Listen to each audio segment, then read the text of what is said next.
ইরানের ইসলামী বিপ্লবী গার্ড বাহিনীর কুদস ফোর্সের কমান্ডার ব্রিগেডিয়ার জেনারেল ইসমাইল কানি রহস্যজনকভাবে উধাও হয়ে গেছেন। গেল কয়েকদিন ধরেই তার খোঁজ পাওয়া যাচ্ছে না। মার্কিন গণমাধ্যম নিউ ইয়র্ক টাইমসের বরাতে এমন খবর প্রকাশ করেছে জেরুজালেম পোস্ট।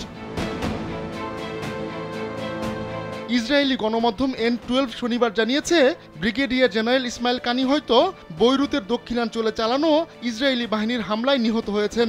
লেবাননের প্রতিরোধ যোদ্ধাদের সম্ভাব্য প্রধান হাশেম সাফিউদ্দিনকে লক্ষ্য করে ওই হামলা চালানো হয়েছিল। এরপর থেকেই আর খোঁজ পাওয়া যায়নি ইসমাইল কানির। ইরানের কর্মকর্তারাও জানেন না কুদস ফোর্সের প্রধান এখন কোথায় আছেন। প্রতিরোধ যোদ্ধাদের প্রধান হাসান নাসরুল্লাহ ইসরায়েলি হামলায় নিহত হওয়ার দুদিন পর তেহরানে গ্রুপটির অফিসে দেখা গিয়েছিল ইসমাইল কানিকে। স্যান্ডেলিনা সো, রূপচর্চায় আভিজাত্য।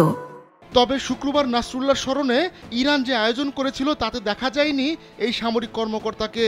ইরানের 3টি সূত্রের বরাতে নিউ ইয়র্ক টাইমস জানায়, ইসরায়েলের হামলার পর বৈরুতে গিয়েছিলেন ইসমাইল কানি। এ বিষয়ে ইরানি কর্মকর্তাদের নীরবতা গুঞ্জনের আগুনে আরও ঘি ঢেলেছে। ইরাকের রাজধানী বাগদাদে 2020 সালে মার্কিন ড্রোন হামলায় কুদস ফোর্সের তৎকালীন প্রধান কাশেম সোলাইমানি নিহত হন। পরে ইসমাইল কানিকে এই ফোর্সের দায়িত্ব দেওয়া হয়।